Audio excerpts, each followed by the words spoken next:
It's 2025, and the Ball brothers are officially making a comeback nearly 10 years after their time at Chino Hills. Things are really starting to improve for the trio. Last year, I created a video discussing how things weren't looking great for the Ball brothers at that time. LaMelo was struggling with injuries, Lonzo hadn't played in years, and Jello, well, I wasn't quite sure what Jello was up to. Fast forward to today, and LaMelo is scoring over 30 points per game. Lonzo has had cartilage engineered in a lab and inserted into his knees, and now he's somehow dunking with it, while LaMelo Ball just released the hottest track of 2005. LaMelo Ball is having an unbelievably exciting season this year. On the surface, it might seem like LaMelo is just launching shots on a struggling Hornets team with a record of 7-26, but he's averaging an astonishing 30 points and 7.4 assists. This isn't just any regular season. Since childhood, this guy was doing the unthinkable. Now in the league, he's making 1-foot three-pointers, executing impressive touch passes, and shooting more than half of his three-pointers from 4 feet beyond the arc. LaMelo may have had the most incredible basketball journey I've ever seen, and we've been witnesses from the start. His game was practically designed to complement his brothers during high school, as he skillfully created space despite being quite undersized for the high school level, and LaMelo could essentially shoot just as well. And just as rapidly off the dribble as off the catch, which remains accurate today. Although LaMelo possesses some of the greatest creativity around the hoop, it's evident that he has been undersized for most of his life, as a significant portion of his inside attempts originate from the 3 to 10-foot range instead of at the rim. From Chino Hills to Lithuania to the JBA to Spire and now Australia, and finally to the league, LaMelo's career has been a wild ride. While he is currently at the peak of his performance, there are still instances where it doesn't appear that way. LaMelo exhibits the most chaotic style of basketball I have ever witnessed. This guy genuinely seems like he's participating in the End One Tour, rapidly maneuvering the dribble stick on his controller. Standing at 6'7", his perimeter ball handling is astonishing, and from about 30 feet, he poses a threat.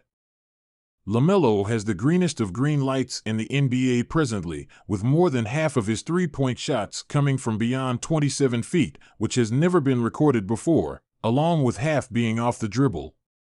He's extremely quick off the ball, but even faster when he's dribbling, making you forget he's a towering 6'7" as he manipulates the ball like it's a yo-yo. Whether navigating on ball screens or dazzling in isolations, LaMelo is hitting three-pointers at an impressive rate, not worrying about how he gets them, whether leaning threes, fading out of bounds, tiptoeing on the sideline, launching one-legged Dirk-like shots, or heaving at the shot clock's end. Clock is ticking, and LaMelo is launching shots, hitting them at an incredible 35% given the outrageous nature of some attempts. If you think I'm exaggerating, LaMelo is currently attempting more three-pointers than Steph Curry has throughout his entire career, by a significant margin. Right now, LaMelo is averaging 13.9 three-pointers per game, while Steph averaged 8 in 2015 and 11 in 2016. This highlights how much the game has evolved since 2016. When adjusted for 100 possessions, LaMelo's antics become even more startling, with 19% of the Hornets' possessions ending in a LaMelo three-point shot, compared to Steph's 12 in 2015 and leading the league with 15.9 in 2016. LaMelo is incredibly hard to defend when he gets in his rhythm and tends to boost his efficiency in critical moments. The only scoring skill that LaMelo doesn't possess at an elite level is finishing through contact at the rim, but at this moment, LaMelo is on a different level compared to all others. He's the most agile and, aside from Shai, likely the smoothest guard I've ever witnessed. Every game, he showcases moves I've never seen before. He's essentially playing street basketball. As defenses provide more resistance against LaMelo, we're witnessing him evolve into a better playmaker each night. But right now, the obvious issue is that his poor performance is affecting the wing column. The Hornets lack any secondary shot creators on their roster, and with only 7 wins, LaMelo's efforts aren't exactly cutting it. 7 wins clearly indicate a hardcore tanking mode, and it doesn't take a genius to see why LaMelo is facing criticism for not playing winning basketball, especially when his style resembles that of his big baller brand or AAU days. LaMelo is undoubtedly doing something remarkable in Charlotte, but the price of his explosive play has been some exceedingly inconsistent nights. That's all I can comment on. I'm just happy to watch without being a Charlotte Hornets fan. Whether you adore or despise him, the narrative remains unchanged, and in 2025, the world still can't stop discussing LaMelo Ball. Meanwhile, Lonzo Ball is finally garnering attention again after being the standout player on that Chino Hills team and the top draft pick, though he was never quite a star in the league. Before his injury, however, he was emerging as a significant player at his position while he resolved various issues in his gameplay. His last year and his performance in Chicago were quite impressive. While we may not have seen Lonzo driving past defenders like LaMelo, he could definitely facilitate offense and assist more talented scorers efficiently, remaining one of the better point guards in the NBA. He wasn't consistently reaching the 10 and scoring effectively, but Z improved that jump shot enough to be a capable scorer at the NBA level, primarily relying on three-pointers and the occasional transition layup. As a top defensive talent and an elite playmaker, his 13-point scoring average on the Bulls while hitting 42% of his three-point attempts made him one of the NBA's best role players for a short period. However, about 35 games into his season, many were confused about what happened to Zoe. This was a no-contact injury, and it appeared to be pain-free as he moved on the court. Just look at him walking off. He seemed ready for a 7-game series. In reality, he wouldn't return for over 1,000 days. After a strange sensation in his leg, Lonzo visited top specialists across the country focused on injury recovery, but repeatedly, they claimed to have never encountered this injury before. If I went to the world's leading doctors and they couldn't diagnose me, I would immediately think my career was over. Zoe has faced recurring injuries throughout his career, but here he was, on day 700 sitting on the bench, with reports emerging that the Bulls were clueless about his ongoing pain. Many were stating that Lonzo Ball would never return to the court, but could anyone really blame them? How many guards have we watched whose careers have been utterly destroyed by knee injuries, or at the very least, are now drastically different due to these issues? Throughout his recovery from injuries, doctors opted to partially remove sections of his knee to expedite the healing process, but this only served as a temporary solution.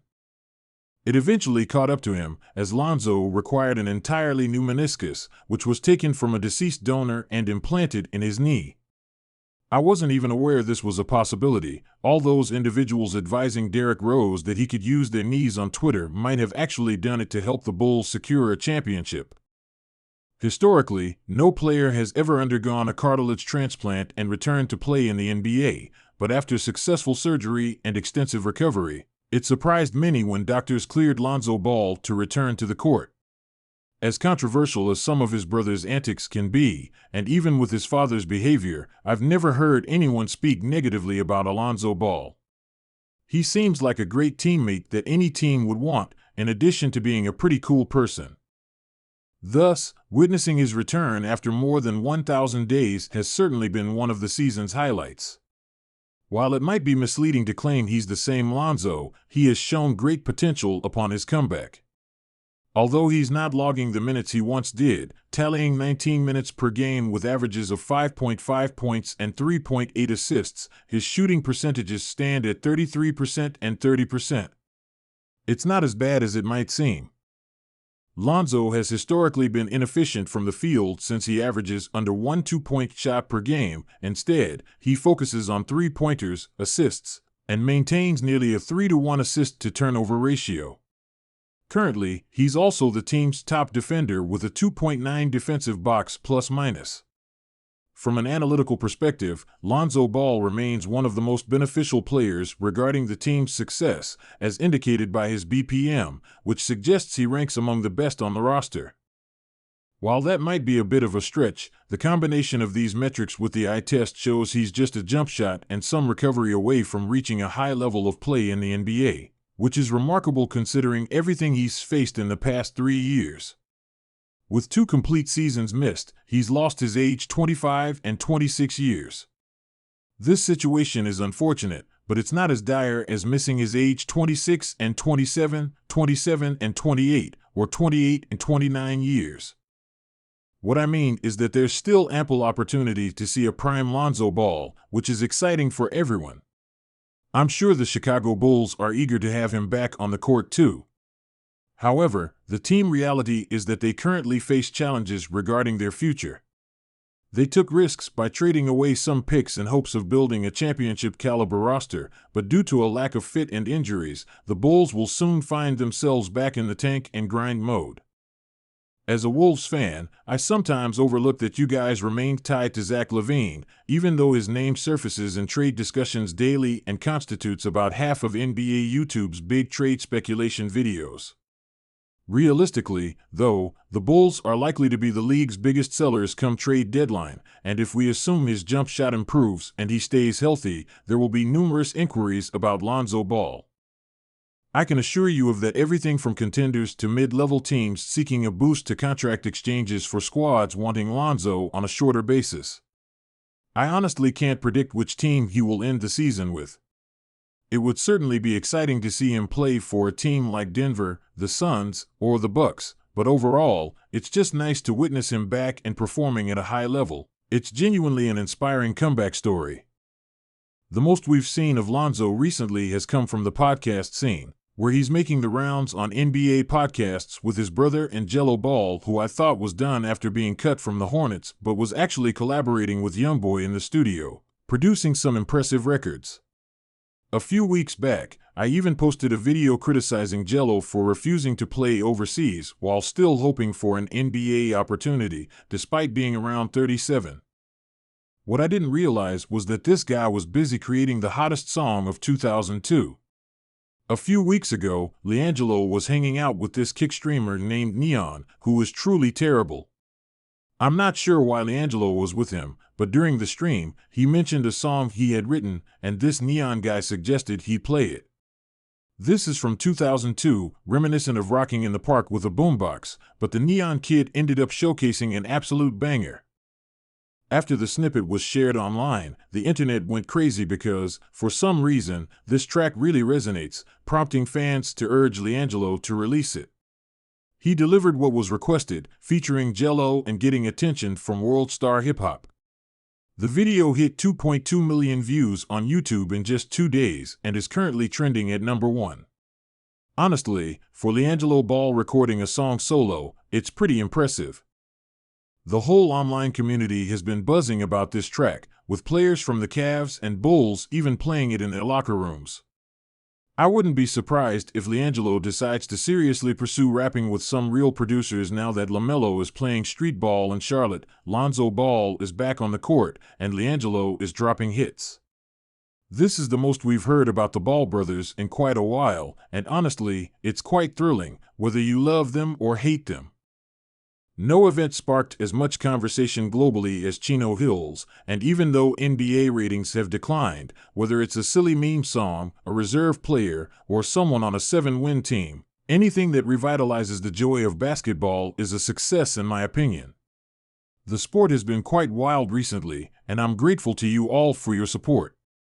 As always, thank you for tuning in, and catch you in the next one. Peace.